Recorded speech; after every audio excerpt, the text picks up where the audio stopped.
మీరెక్కడికి వెళ్లేది లేదు. ఈ రోజు నేను చేసిన వంటలన్నీ మీరు తినాల్సిందే. మీరు తిన్నాకే ఇంట్లో నుండి బయటకి వెళ్ళాలి. అంతేనా లక్ష్మి, తప్పదంటావా? తప్పదండి, మీరు తిన్నాకే బయటికి వెళ్ళాలి. ముందు మీరు కూర్చోండి. ఈ రోజు లక్ష్మి చేసిన వంటలన్నీ తినేదాకా విడిచిపెట్టేలా లేదు. ఏం చేయాలో అర్థం కావట్లేదు. దేవుడా, నువ్వే నన్ను కాపాడాలి. ఏమండి, ఏం చూస్తున్నారు? ముందు భోజనం చేయండి.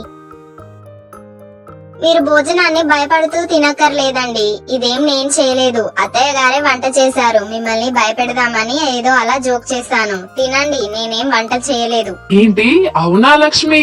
నిజమా? చాలా కృతజ్ఞతలు లక్ష్మి, నాకెంత గుడ్ న్యూస్ చెప్పావో నువ్వు. సరే లక్ష్మి, నేను కడుపు నిండా భోజనం చేస్తాను. ఈ టేబుల్ మీద పెట్టిన ఐటమ్స్ అన్నింటినీ నేనే తింటాను. ముందు ఇక్కడ నుండి నువ్వు వెళ్ళు. నేను తింటే నా తిండికి నువ్వు దిష్టి పెడతావేమో. వెళ్ళు లక్ష్మి, నువ్వు వెళ్ళు. వెళ్తానులే, కానీ నేను చేసిన వంట అంటే ఎందుకంత భయపడుతున్నారు? మీ అమ్మగారు చేసిన వంట అంటే మాత్రం గంతులు వేసుకుంటూ తింటున్నారు. ఎందుకు?